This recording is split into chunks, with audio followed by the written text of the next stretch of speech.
અને અન્ય સમાચારની વાત તો અરવલ્લીમાં સિંચાઈ માટે પાણી છોડાયું છે। શામળાજી મેશ્વો ડેમમાંથી કેનાલમાંથી પાણી છોડવામાં આવ્યું છે। ખેડૂતોને સિંચાઈ માટે પાણી મળી રહે તે માટે 60 ક્યુસેક પાણી આપવામાં આવ્યું છે। ભિલોડા, મોડાસા, ધનસુરાના ખેડૂતોને આનાથી ફાયદો થશે। આસપાસના 60 ગામના ખેડૂતોને પણ ફાયદો થશે। તો ઘઉં, ચણા, જીરું, વરિયાળીના પાકમાં પણ સારો એવો પાક ખેડૂતો લઈ શકે તે માટે લાભ થાય તે માટે આ નિર્ણય કરવામાં આવ્યો છે અને પાણી છોડાયું છે। જરૂરિયાત મુજબ પાણી આગામી દિવસમાં પણ છોડવામાં આવશે। ખેડૂતો પાણી છોડાતા જ ખુશ થયા છે।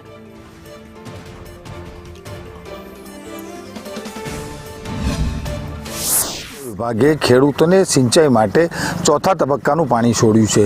દ્રશ્યમાં જોઈ શકો છો કે ખેડૂતોને જે ચોથા તબક્કાનું પાણી આપવામાં આવ્યું છે, જેના કારણે મોડાસા, ભિલોડા અને ધનસુરાના લગભગ 71 જેટલા ગામના ખેડૂતોની 7000 હેક્ટર જેટલી જમીન છે એ જમીનને ફાયદો થાય એમ છે।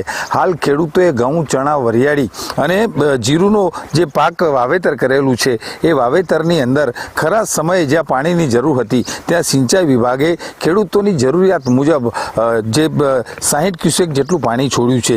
આ પાણી છોડવાના કારણે ખેડૂતોને મહામૂલો જે પાક હતો, જે મહેનત કરેલી છે એ પાકમાં ફાયદો થશે। ત્યારે આ ચોથો અને છેલ્લા તબક્કાનું જ્યારે પાણી છોડવામાં આવ્યું છે, જેનાથી ખેડૂતોનો પાક પણ ક્યાંક ને ક્યાંક તૈયાર થવાની અણીએ છે।